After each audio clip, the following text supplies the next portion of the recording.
नमस्कार दोस्तों, स्वागत है आपका आपके अपने चैनल कैरियर विद राजरतन में। और मैं फिर से आई हूँ आपके सामने अगेन क्लास 10th का ही चैप्टर नंबर 4 लेके। चैप्टर का नाम है क्वाड्रेटिक इक्वेशन। देखिए, क्वाड्रेटिक इक्वेशन के बारे में थोड़ा सा मैंने आपको चैप्टर 2 पॉलिनोमियल में भी बताया था। क्वाड्रेटिक इक्वेशन तो आप जान ही चुके हैं क्या होती है। ax² + bx + c = 0 where x की जो डिग्री है या जो x की पावर है वो 2 हो। ठीक है, जहाँ पे भी x की पावर 2 है वो हमारी क्वाड्रेटिक इक्वेशन है। इसमें जो है where x is not equal to 0, x 0 के इक्वल नहीं होगा, क्योंकि अगर x 0 के इक्वल हो जाएगा, सॉरी a 0 के इक्वल नहीं होगा। अगर a 0 के इक्वल हो जाएगा तो x² ही 0 हो जाएगा, और जब x² ही नहीं रहेगा तो इक्वेशन कैसे क्वाड्रेटिक रहेगी। ठीक है, अब देखिए इसमें quadratic equation has only 2 real roots. Quadratic equation के केवल और केवल 2 ही रूट्स होंगे और वो रियल होंगे। 2 क्यों होंगे? क्योंकि पावर ही 2 है। जितनी पावर होंगी उतने ही रूट्स निकलेंगे। इसमें देखिए क्वाड्रेटिक इक्वेशन सॉल्व करने के methods of solving quadratic equation. इसको सॉल्व करने के भी 2 तरीके हैं। फर्स्ट इज बाय फैक्टराइजेशन, या तो हम फैक्टर करें, फैक्टर मीन्स की इक्वेशन के जो हमें समीकरण दिया गया है उसके हम गुणनखंड करें। उसके गुणनखंड करने के या समीकरण को सॉल्व करने के 2 तरीके हैं। First is using identity, the second is by splitting middle term. देखिए, यूजिंग आइडेंटिटी क्या है? हमने 8th क्लास में भी कुछ आइडेंटिटी पढ़ी थी, 9th में भी पढ़ी थी। देखिए, जैसे कि हमें एक दे रखा है x + b का whole square is equal to a² + b² + 2ab। ठीक है, ये वाली जो हमारी आइडेंटिटी है, ऐसे और भी हैं, a - b का होल स्क्वायर, a² - b²।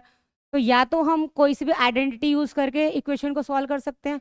यदि आइडेंटिटी नहीं बन रही है तो the second method is by splitting middle term. Middle term splitting क्या होता है कि हमें कोई इक्वेशन दे रखी है तो उसका जो मिडिल टर्म होता है, यानी कि x वाली जो वैल्यू है, इसको हम 2 टुकड़ों में तोड़ते हैं। मिडिल टर्म, बीच की जो वैल्यू हमें दे रखी है उसको हम 2 टुकड़ों में तोड़ के उसके गुणनखंड करके फैक्टर करके आंसर निकालते हैं।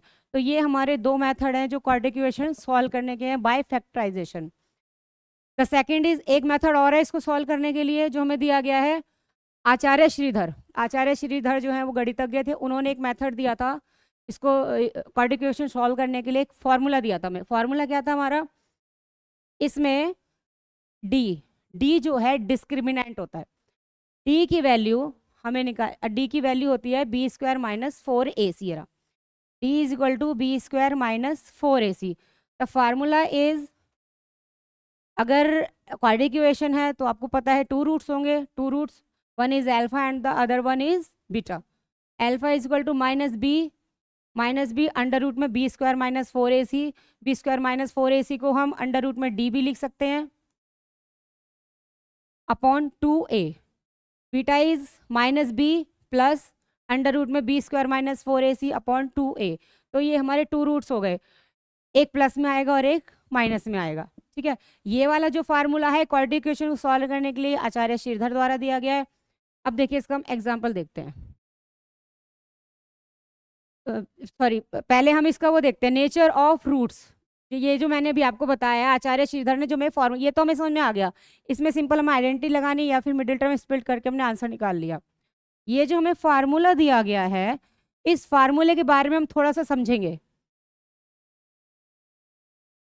देखिए, इसमें जो नेचर ऑफ रूट्स होता है, हम आंसर जब भी निकाल सकते हैं जब हमें जो रूट्स है उनका नेचर पता है।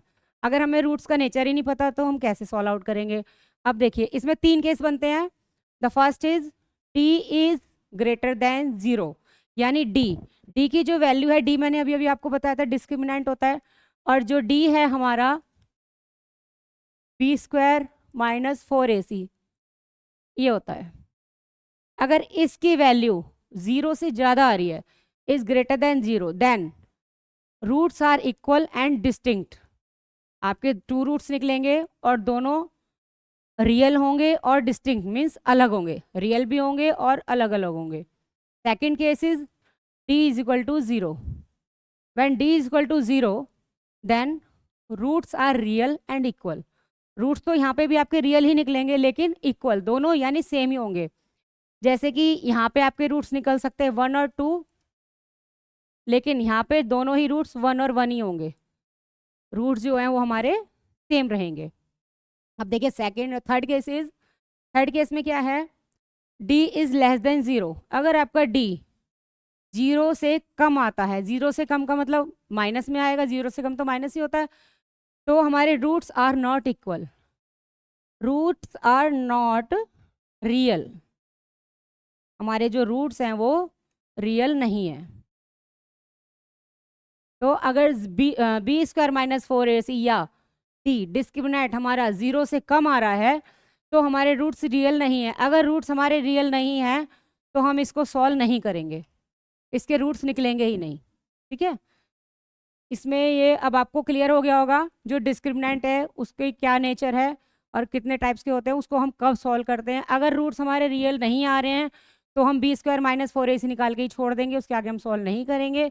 अगर बी स्क्वायर माइनस 4ac हमारा 0 से बड़ा आ रहा है या 0 के बराबर आ रहा है तभी हम उनको सॉल्व करेंगे। केस 1 और केस 2 दोनों में हमारे roots are can be rational और इरेशनल, हमारे रैशनल भी हो सकते हैं और इरेशनल भी हो सकते हैं। धन्यवाद दोस्तों, जल्दी मिलते हैं आपसे एक और वीडियो में आपके अपने चैनल कैरियर विद राजरतन में।